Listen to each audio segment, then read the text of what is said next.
Jaya Radha Madhava Kunja Bihari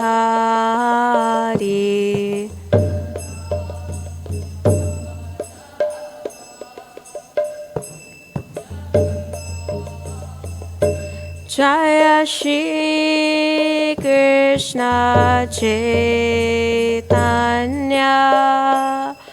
Prabhu Nityananda Shri Advaita Gadadhar Shivasadi Gaura Bhaktavinda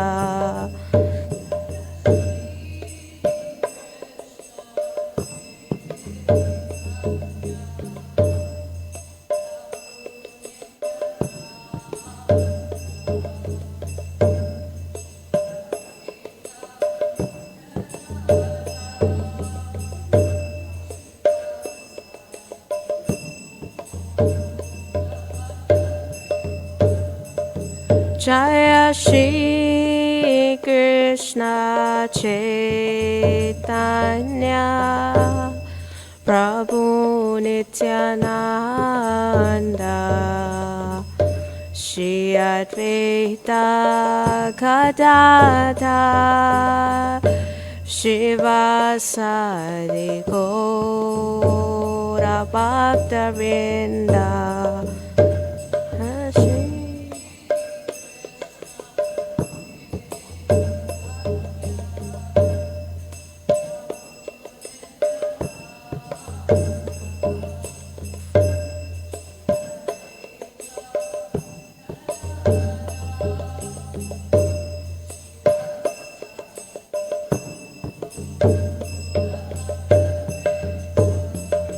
Hare Krishna, Hare Krishna, Krishna Krishna, Hare Hare, Hare Rama, Hare Rama, Rama Rama, Hare Hare.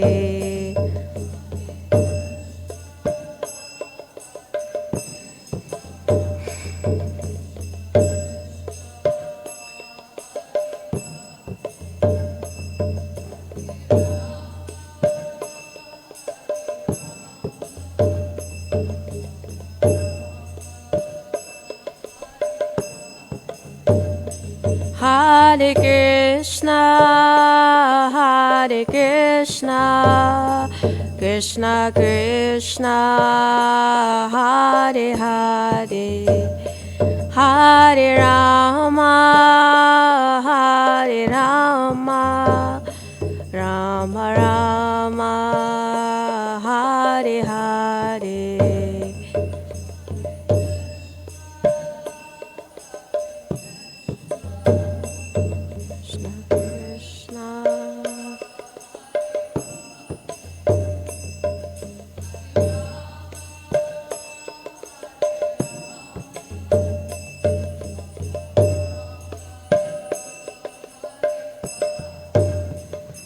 Hare Krishna, Hare Krishna, Krishna Krishna, Hare Hare, Hare Rama, Hare Rama, Rama Rama, Hare Hare.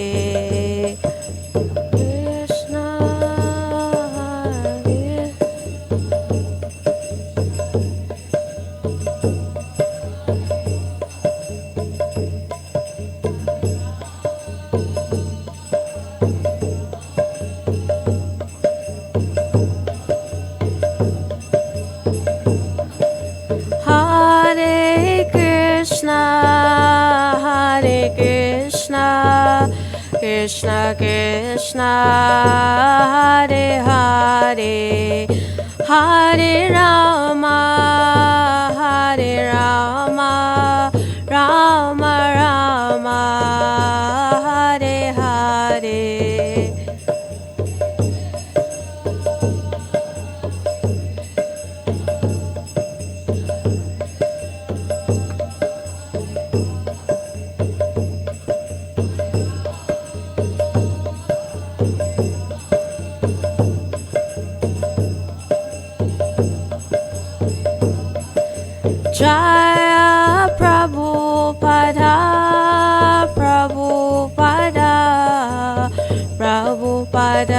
Jaya Prabhupada.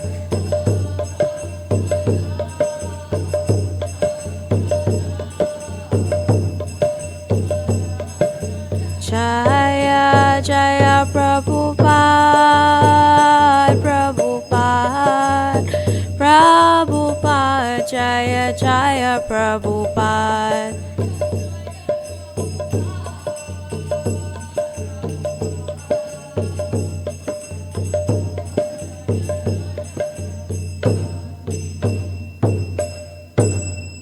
Shri Radha Radhanath ki jai, Shri Giriraj Govardhan ki jai, Shri Chaitanya Mahaprabhu ki jai, Srila Prabhupada ki jai, Gaur Premanande.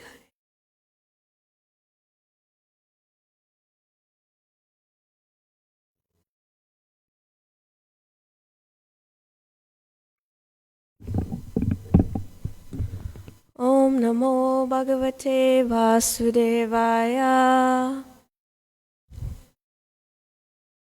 Om Namo Bhagavate Vasudevaya. Om Namo Bhagavate Vasudevaya. Narayanam Namaskritya Naranchaivam Narottamam Devim Saraswatim Vyasam Tato Jayamudin. Shrinvata Swagata Krishna Punya Shavana Kirtanaha Hridiyantasto hi abhadrani vidunoti suritsatam Nashta prayeshu abhadreshu nityam bhagavata sevaya Bhagavati uttama shlokir bhaktir bhavati naishtiki. Hare Krishna. Reading Srimad Bhagavatam, Canto 4, Chapter 8. Dhruva Maharaj leaves home. Text 36. Atapi me vinitasya shatram goram upeyusha surucha durvacho panair na inne shrayate ridi. 36, Prabhu. Atapi me vinitasya shatram goram upeyushaha surucha durvacho panair na bine shrayate ridi. Atapi me vinitasya shatram goram upeyushaha surucha durvacho banair na bine shrayate ridi. Atapi me vinitasya shatram goram upeyushaha surucha durvacho banair na bine shrayate ridi.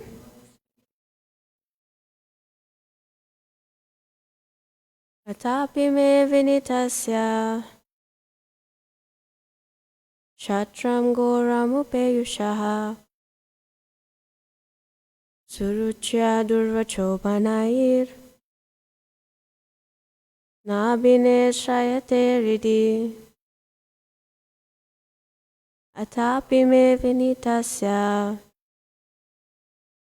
shatram goram upeyushaha suryacha durvacho panair na bine shrayate ridi. Ata api, therefore, me, my, avinitasya, not very submissive, shatram, the spirit of a kshatriya, goram, intolerant, upeyushaha, achieved, suruchaya, of Queen Suruchi, durvacha, harsh words, panai, by the arrows, na, not, Bine, being pierced. Shrayate, remain in. Riddhi, the heart. Translation. My dear Lord, I am very impudent for not accepting your instructions, but this is not my fault. It is due to my having been born in a Kshatriya family. My stepmother Suruchi has pierced my heart with her harsh words.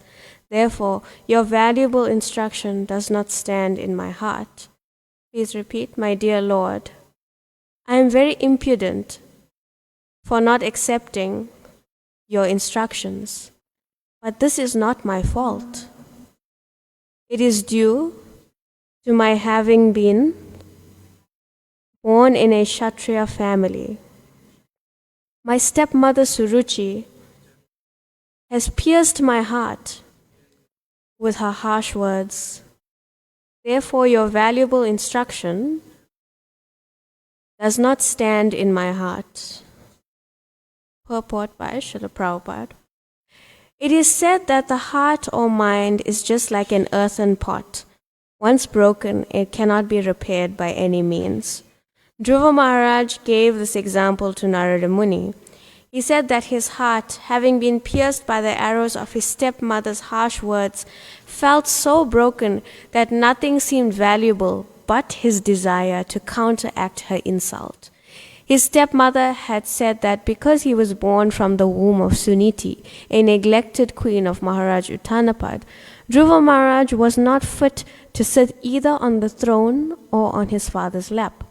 In other words, according to his stepmother, he could not be declared king.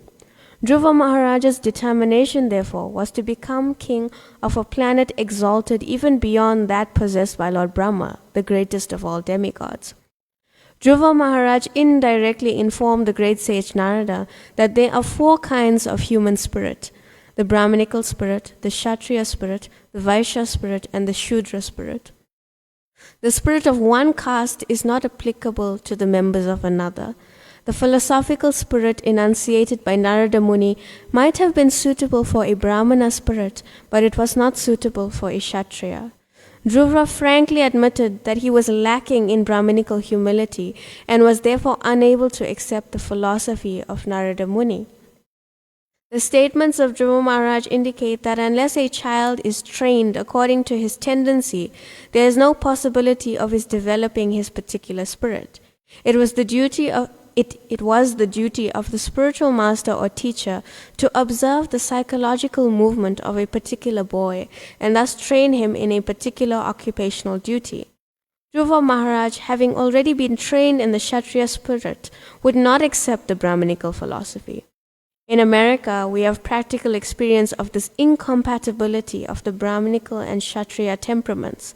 The American boys who have simply been trained as Sudras are not at all fit to fight in battle. Therefore, when they are called to join the military, they refuse because they do not have the Kshatriya spirit. This is a cause of great dissatisfaction in society. That the boys do not have Kshatriya spirit does not mean that they are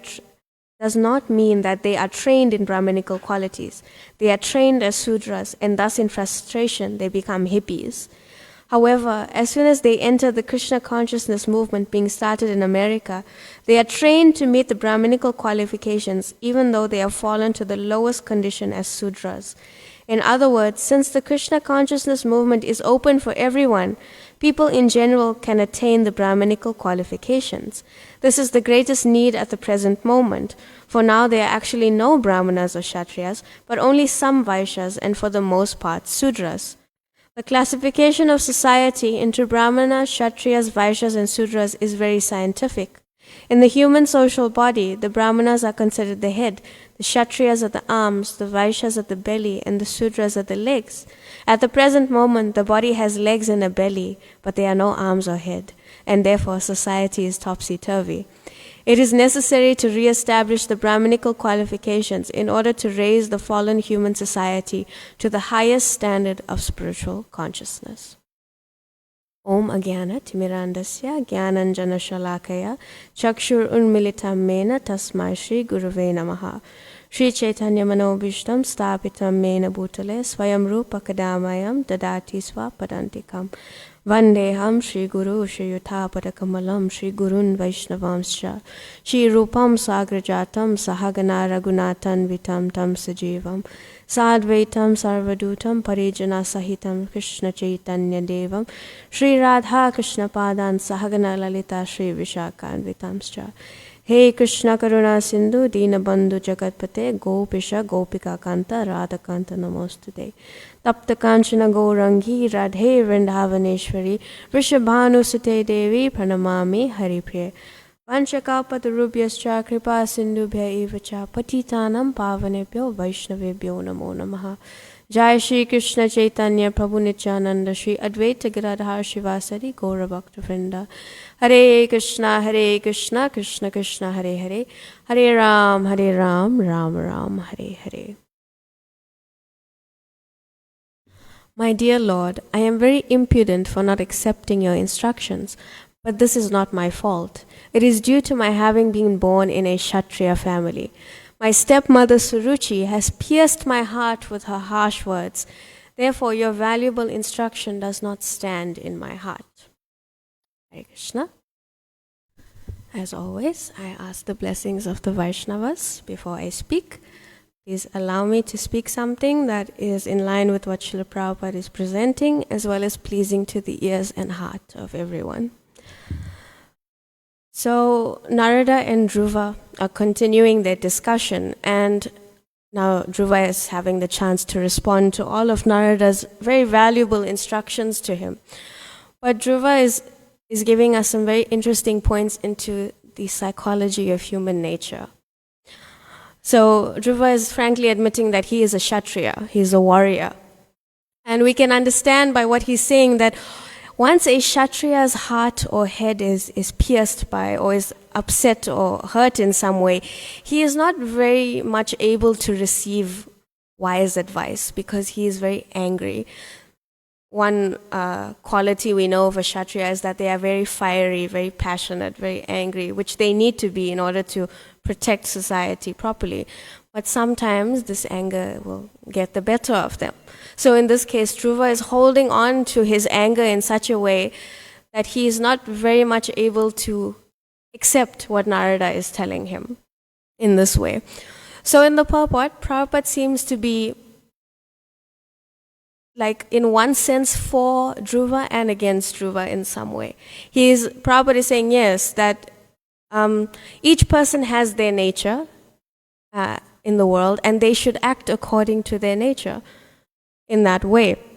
And he gives the example of the American government, that because the American government could not understand the nature of the individuals in the country, it was just a total failure in terms of their recruitment of Kshatriyas, because they could not understand that these people that they are trying to recruit for the army do not have that nature or that tendency, which just caused a whole upheaval in society. So if one reads this, one would perhaps think that maybe Narada failed to recognize what Dhruva's nature was, because he should know that Dhruva is a Kshatriya, so why is he telling him to do something that he's not really open to or inclined to in any way? And Dhruva's, excuse you could say is that, I'm not submissive because I am a Kshatriya, I am a warrior, I am fiery, I can't sit down, I can't meditate, just give up anger and all of these things. It's not what I've been brought up with or trained to do. But if society is regulated in the correct way, the nature of a Kshatriya, the fiery, passionate nature of a Kshatriya, can be regulated by being submissive to a Brahmana. This is why a Brahmana is the head of society. That's Kshatriyas and all the other classes. They need the guidance of someone who is not so attached to the material world in order to balance things out. Otherwise, everyone's just going to stubbornly hang on to their nature and just fight in this way if there's no guidance from someone who is above all of these things. Interestingly, if we read the purport, Prabhupada is saying that we can, It's not like, again, it's not like you're born a Kshatriya and you remain a Kshatriya forever. You can elevate your consciousness. I think Vishwamitra Muni is an example of that. He was a king, but through his performance of austerity, he became a Brahmana, like that. So it's not that you are born into a certain family with a certain nature and that is it. You will stay there forever. There is more to it than that. Because we know in the practice of devotional service, what is the ultimate aim of bhakti? That we have to rise above our conditioned tendencies. And we do this by taking shelter of the Lord. And here, in this way, we realize our real identity, our transcendental nature as spirit soul, which is Satchid Ananda, eternal, full of knowledge, full of bliss. We are minute part and parcel of Krishna. And whatever our nature is right now in this world, that is material and temporary. Just because I am a Brahmana in this life, it doesn't mean I'll be a Brahmana in the next life or the life after that. Actually, being a Brahmana at this very moment doesn't mean that within the next year I'll still be a Brahmana. Things can change. But as practitioners of bhakti, we make every effort to realize our eternal nature. And how do we do this? We either, Prabhupada likes to use the word sometimes, dovetail. You dovetail your propensities into the service of the Lord. If your nature is, to cook and things like that, then you cook for Krishna. You dovetail your nature. Or through the practice of your devotional service, you transcend your material conditioning. Like that. Through the practice of devotional service. And through taking shelter of the Lord, of course. And Prabhupada mentions in the purport that it is the duty of the Brahmana or the Guru to observe the psychological nature of the student and to train them accordingly. This we find in the first canto, I'm not sure which chapter, but Bhishma Dev's instructions on his deathbed. He says that in the beginning, when, a student approaches the guru or the young boys are sent to the Gurukul, that there is what he's calling universal training.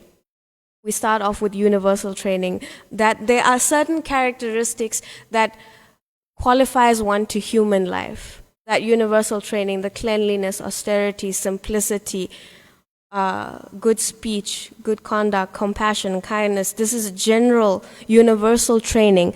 And once this is done, the guru or the Brahman, the head of the Gurukul, will see what is the nature of each individual and train them in this way so that they may live life according to their nature in this way.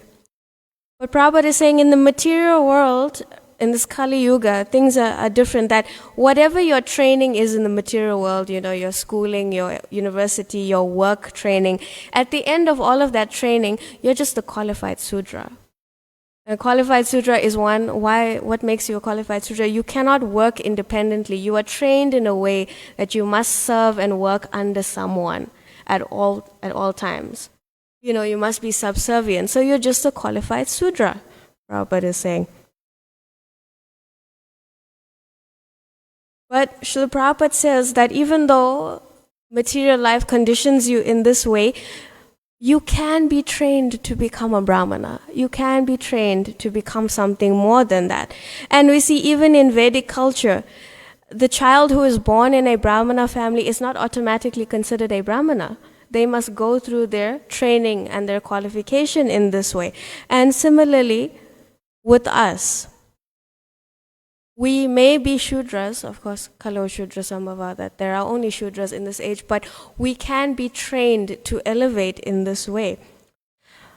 But there must be this basic sort of universal, as Bhishma Dev is saying, Brahmanical standard of culture, because without that, it is very hard to have spiritual consciousness. If you're not clean, if you're not punctual, compassionate, kind, all of these things, elevating beyond your material conditioning is not very easy to do. So, in order to elevate in this way, society needs to have the knowledge and the vision that is tied to devotional service and to bhakti yoga. Because this is how people will elevate themselves to become Vaishnavas. Through this vision. Shri Shri Radha Radhanath ki jai, Shri Giriraj Govardhan ki jai, Shri Chaitanya Mahaprabhu ki jai, Srila Prabhupada ki jai. And what we take from the purport is that yes, there is the Varnashram system, everyone has their inherent nature, but as practitioners of devotional service, it is our mandate to become Vaishnavas. And as Prabhupada says, that Vaishnava is higher than a Brahmana because of their loving propensity for the Lord.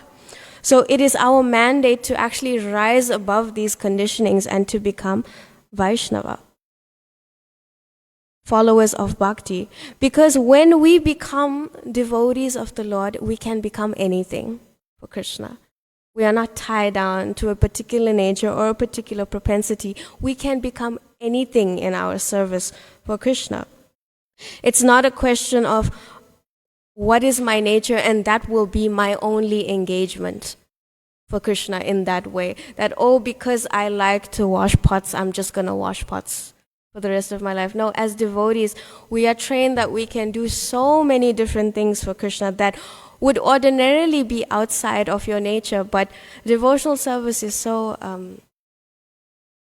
it tricks you. You know, like Mother Sukumari, she's like an amazing cook and Mangal sweet maker, but there she is distributing books in her own capacity. It's not like in her nature, but devotional service is such that she has been tricked by Lord Chaitanya in order to do that, you know. So, yeah, we may have our nature and it would probably be our predominating service for the Lord, but Krishna is so kind that he allows us to take on any activity for him. Why? Because the devotee lives from a position of faith. That, you know what, I'm going into this blind, but Krishna, you know what, I have faith in you and I can execute this if you so desire it.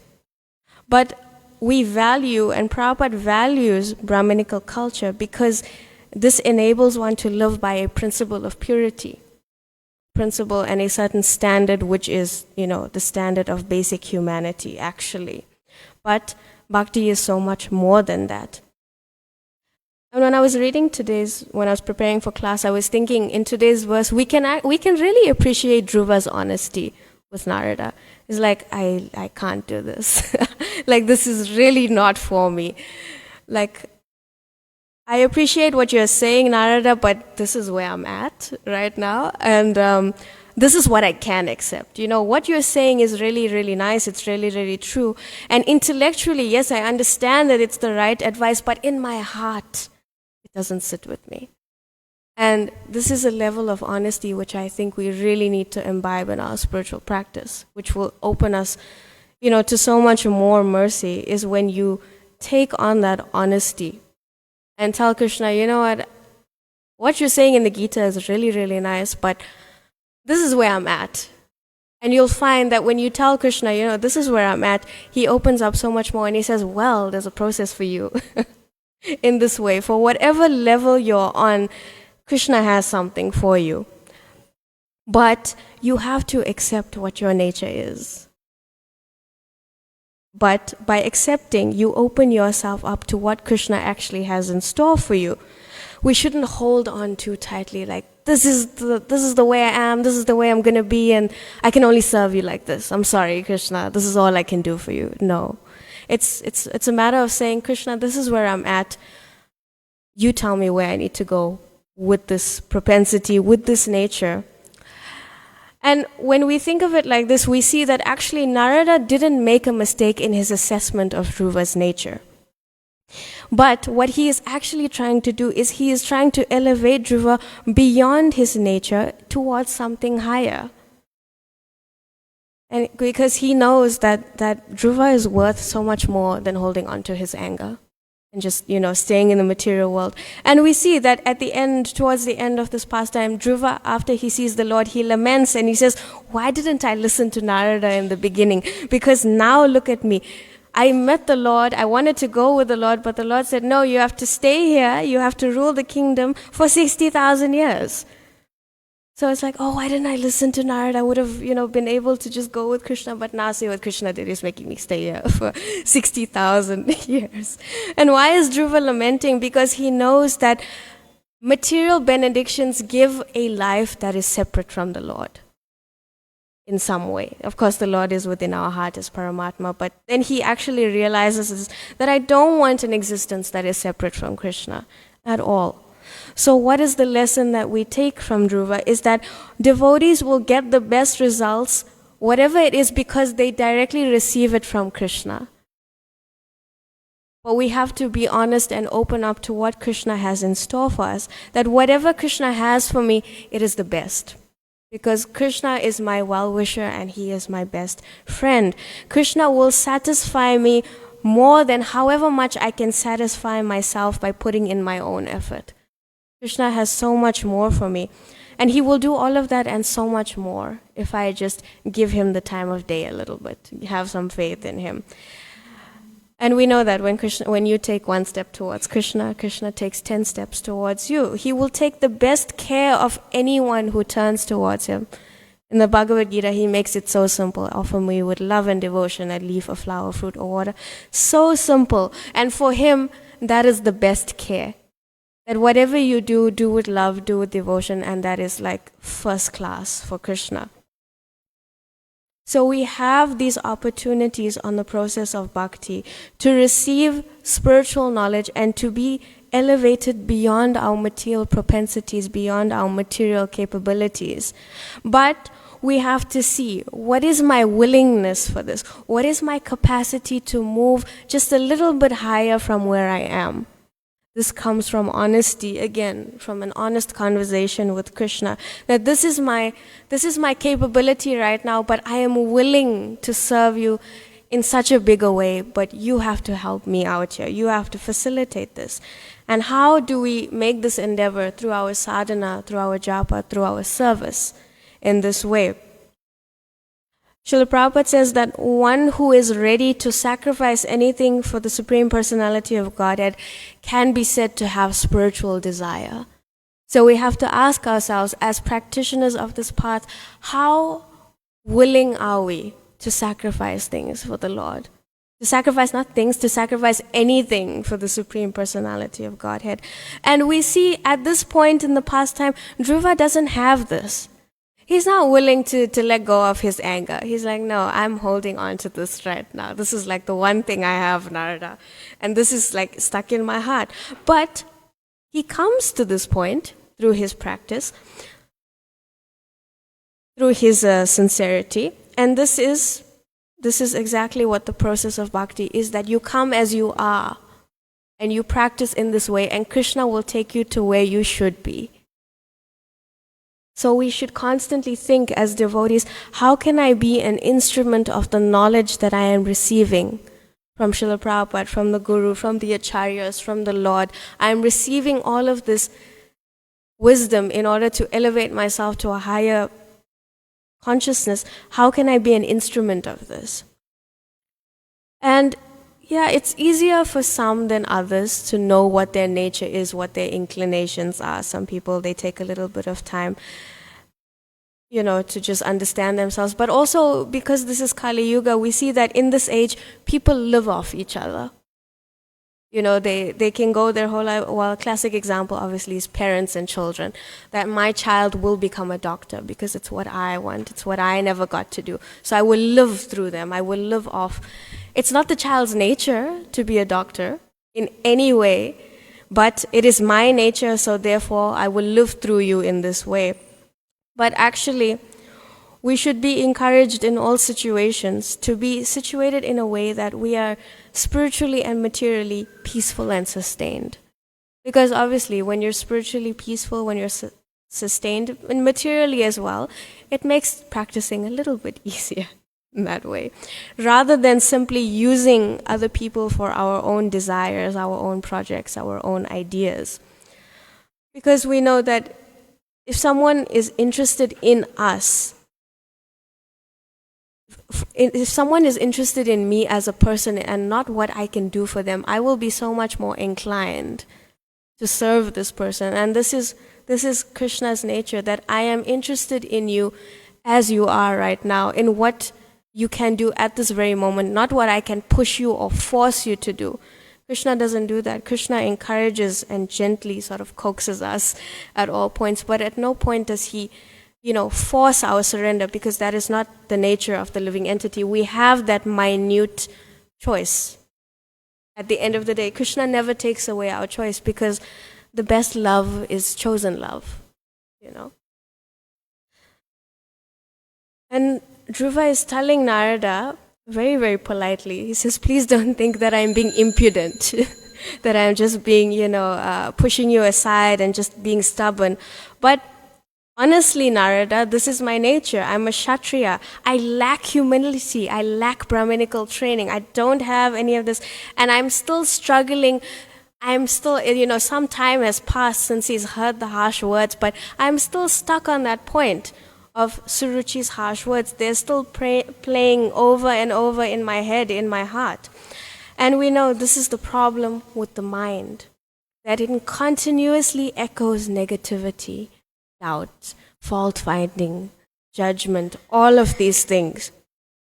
In the 11th canto, Brahma and the 4 Kumaras are having a conversation. And the 4 Kumaras, they are the sons of Brahma. And they're asking him, what type of a creator are you? Imagine asking your father that.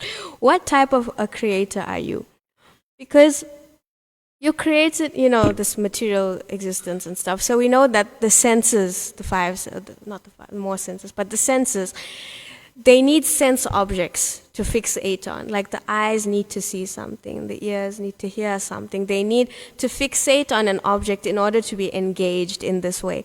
But this object that the eyes are seeing, they become lodged in the mind, and we begin to fixate on these things. Like, I will see someone who I find very attractive, and that the form of this person will just lodge itself into my brain, and it will just stay there in this way. But you are telling us, Brahma, that in order to be liberated, our mind needs to be free. What is this? What is this that you have created? Like, please explain this to us. And Brahma thinks, and he's like, actually, I don't know. I'm not sure, but let me meditate and see why does it work this way? Why the senses need a sense object, and why do they fixate and not able to let go? So he meditates, and this is where the Hamsa avatar comes, the swan incarnation of the Lord comes and speaks to Brahma. And he says that actually the Lord has made creation in this way, that your mind is so, weak, that your senses will see a sense object and fixate on them to the point that you cannot leave it alone. Why have I done this? And what is the way to break this so that your mind can be free for liberation? You have to put me, which is Krishna, between the senses and the sense object. Krishna has to come in between that. And my devotees know how to do this. This relates again to the point of dovetailing or using your nature in the service of the Lord. This is how we put Krishna between the senses and the sense objects, like we know from the story of Ambarish Maharaj. He uses his eyes to see the form of the Lord. He hears the kirtan, he smells the incense, he eats prasadam. All of these things, he dovetails or he puts Krishna between his senses and the sense objects. We also, we read in another part of the 11th canto that the Avanti Brahmana, the story of the Avanti Brahmana. Now the Avanti Brahmana goes through a lot of suffering initially, if you read in the beginning. And he says that all of this suffering I am going through, it's not caused by anyone else. It's not caused by my family. The suffering I have undergone is caused by my mind. My mind is the root cause of all my problems. So what is the best use of my mind? Let me submit to the lotus feet of the Supreme Lord. He is following, the process of bhakti, that I cannot trust my senses. based on the way I use them. I need to submit to the Lord.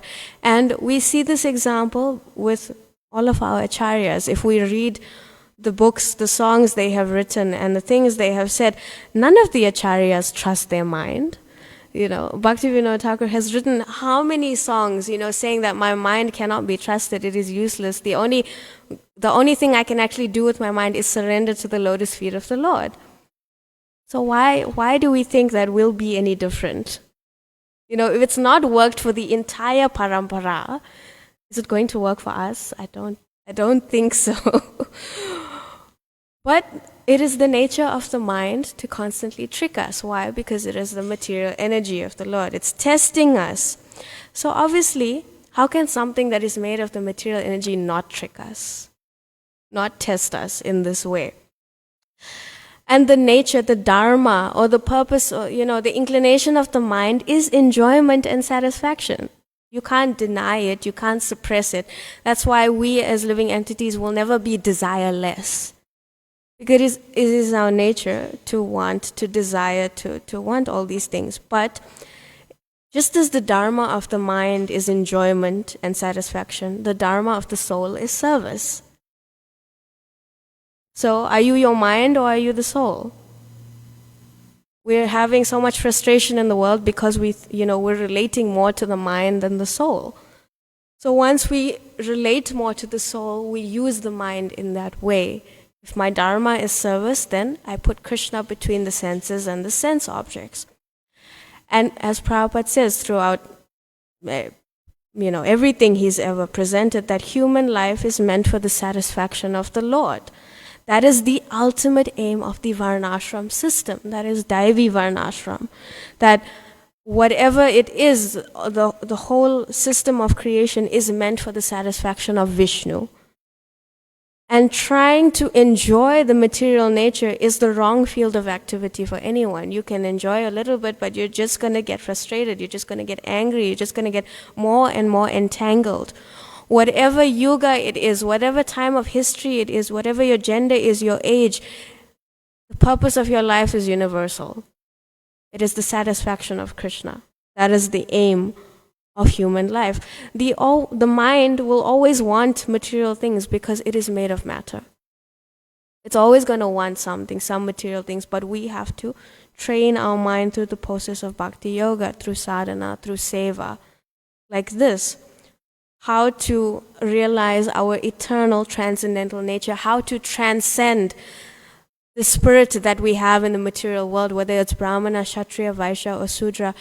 The point is we have to transcend that nature because Vaishnava is the highest nature. Vaishnava is spiritual. So that is why Narada is presenting these instructions to Dhruva. He is testing Dhruva to see also, does Dhruva have any distractions? Like when he starts talking to Dhruva, he says, well, you're so young. I'm sure you want to go home and play with your friends, all of these things. He's testing, and he's telling him then, this process you want to do, it has a really high failure rate. There's people who are so much older than you who have tried for millions and millions of years to meditate, and they don't see the Lord. Do you really want to do this, Dhruva?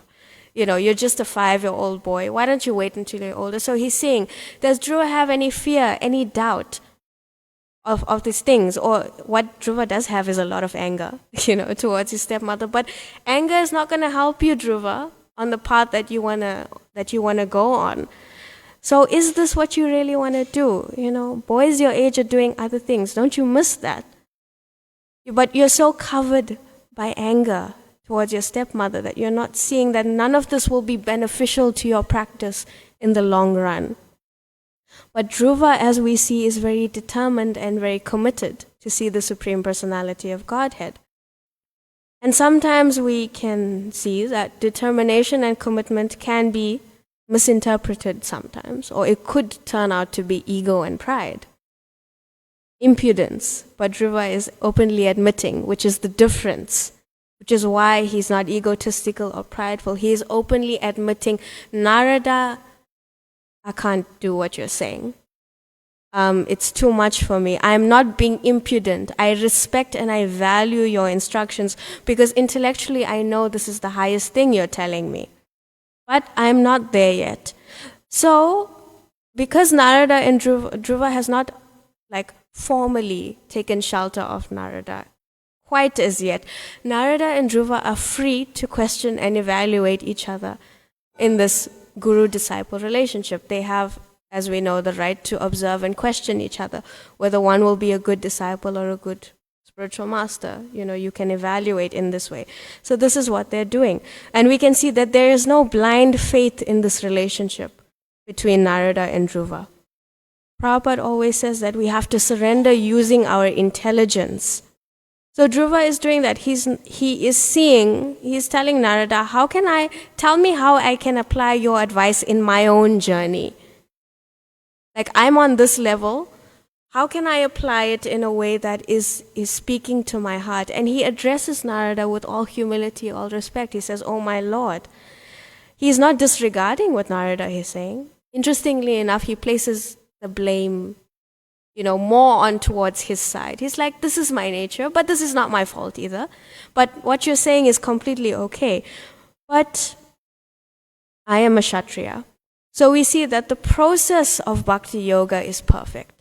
The practitioner may not be perfect in many ways, but through the sincere, humble endeavor that we make, we become, hopefully, mature enough through purification. And Dhruva is saying, I'm not trying to be difficult by not accepting what you're saying, but I have a certain physiological, sociological framework that I operate in. I'm not trying to be difficult, but I can't. Radhika Jivan Prabhu was quoting the verse from the second canto of the Bhagavatam that, the translation to that verse is, a person who has broader intelligence, whether he be full of material desire, without any material desire, or desiring liberation, must by all means worship the Supreme Whole, the personality of Godhead.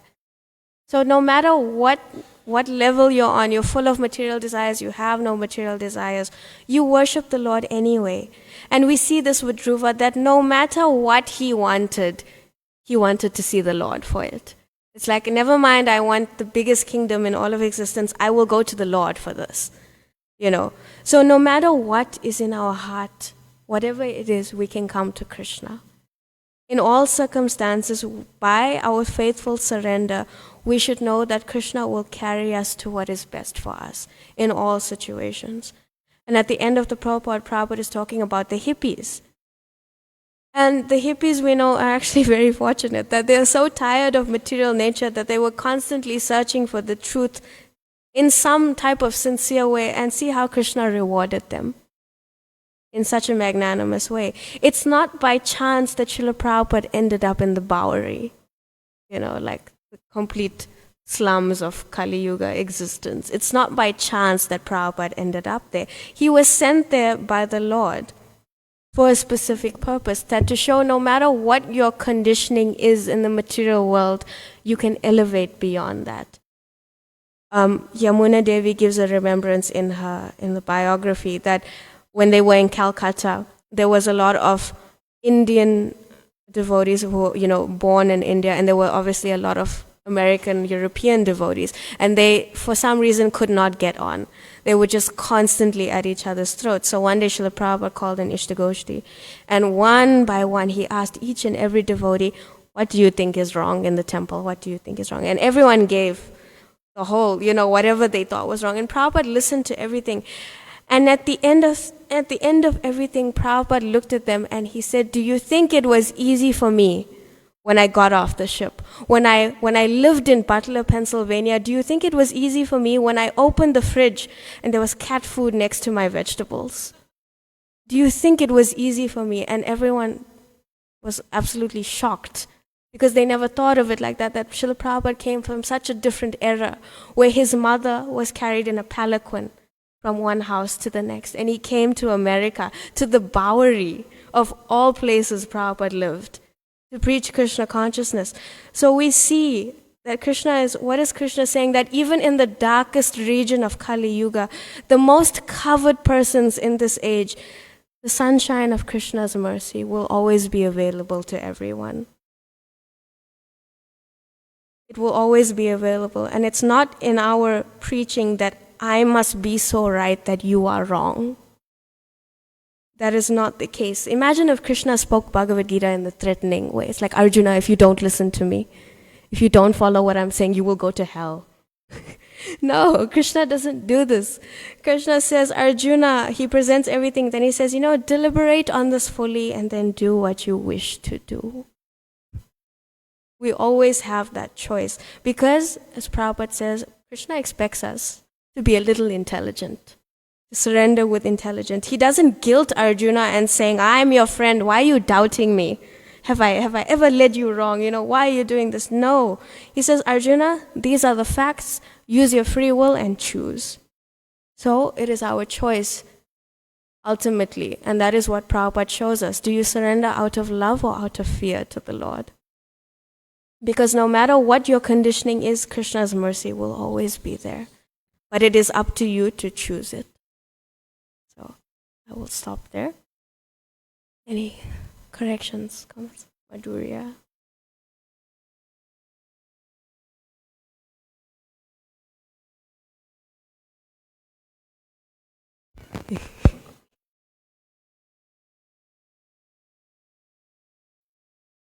Thank you for the class. Hare Krishna. It's on. Yeah, you have to talk in. Yeah. I have two questions, if that's okay. The first being, can you explain a little bit more about surrendering the mind to Krishna? Okay. I haven't figured that out yet. When you figure it out, let me know. Well, surrendering the mind, it's something I struggle with a lot because my mind tends to get very distracted very easily. I'll be chanting around and it's gone somewhere. But I realize that shouting at my mind doesn't really help me. Now this, obviously, surrendering the mind is different for everyone. Because again, we all have different natures. But it's a matter of, I think, for me, trying to be conscious at all points, which is really hard sometimes because being conscious is a lot of effort. But something I read, which is kind of helping me, well, this is obviously for my nature, but it's a saying that I continuously now ask myself, and I ask myself at the end of the day, are you satisfied with the way you used your energy?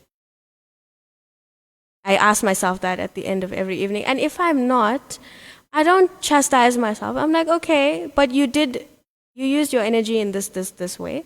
It's okay. You can do better tomorrow. There's always another day to do something else. But surrendering the mind is sometimes leaving it up to the Lord. It's about being honest. Because why are you holding on to your mind? There's let's be honest, nothing good really comes from the mind in the broader sense. But it's about placing whatever I have with Krishna and saying, I'm going to make the endeavor, but ultimately, you got to help me here. It's surrendering the mind is about deepening your faith. And the one thing, I would say prayer, but I don't pray very well. The one thing I can do is talk to Krishna, and I just try and do that and be real and honest. Actually, I think surrender comes easier when we're honest, as with Dhruva's case. Yeah, if that helps at all. Excellent. Thank you. And then the other question was talking about like our personalities and natures and stuff. Like how much do we know is honest, our true personality or nature versus like how much we are influenced by the modes, like how much that influences our nature and personality. I think because we're conditioned, the modes will always be there, but Krishna talks in the Gita about how to transcend them. Again, it's through surrender. But you have to think to yourself, what is it about me that really isn't going to change, in that way? Like, okay, I view the world a certain way.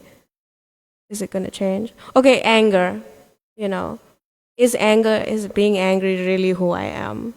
No. It will require a lot of work. But, anger is probably just misdirected passion or energy in many, many ways. So you have to see, how can I direct this towards a more positive way? I'll think about it a little more and get back to you. Yeah. Very nice answers. Thank you. Anything else? No. Grantara Srimad Bhagavatam ki jai. Srila Prabhupada ki jai. Gaura Premanande.